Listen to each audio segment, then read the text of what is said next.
আসসালামু আলাইকুম। দেখেন, এখানে একটা সুস্পষ্ট একটা নিখোঁজ সংবাদ হয়েছে।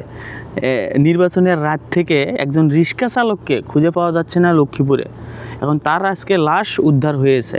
দেখেন, নির্বাচনী সহিংসতা আর বিএনপির যে উগ্রপানি, যে হামলা, অগ্নিসংযোগ আর যে গুমের একটা প্রথমত শিকার হলো লক্ষ্মীপুরে, সেটা সুস্পষ্ট প্রমাণ হলো সোহাগ মিজি। দেখেন, লক্ষ্মীপুরের রায়পুর উপজেলার মোহাম্মদ সোহাগ মিজি নামের এক নিখোঁজ রিক্সা চালকের মরদেহ উদ্ধার করেছে আজকে পুলিশ।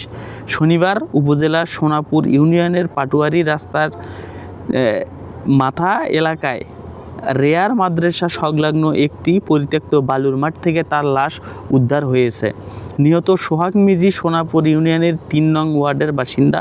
পেশায় তিনি একটা রিক্সা চালক ছিলেন। নির্বাচনের রাত থেকে নিখোঁজ সোহাগ। দেখেন, একটা রিক্সা চালক কী দোষটা করেছে, কার পাকা ধানে এত বড় মই দিয়েছে যে একটা রিক্সা চালককে এইরকম নির্বাচনের রাত থেকে খুঁজে পাওয়া যাবে না।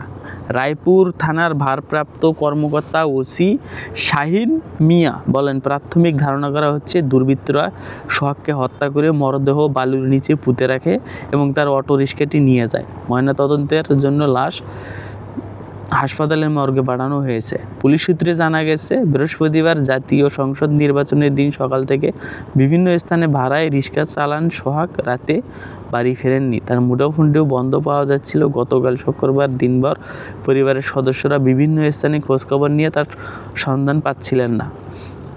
দেখেন, নির্বাচনের রাতেই কেন এইরকম একটা ঘটনা ঘটবে? এখানে বিএনপির যে কোন একটা যোগসূত্র আছে সেটা কিন্তু স্পষ্ট, সেটা কিন্তু সুস্পষ্ট যে বিএনপি এরকম যে সাঙ্গপাঙ্গ আছে তারা নির্বাচনের টাকা খরচ কোত্থেকে করবে? এইরকম রিক্সা চালক, ভ্যান চালকদের মেরে মুরেই তো আপনার নির্বাচনের এজেন্টের খবর চালাইছে। এগুলো তো বিএনপির সুস্পষ্ট একটা উদাহরণ। আপনার মতামত অবশ্যই কমেন্টে জানাবেন। ধন্যবাদ।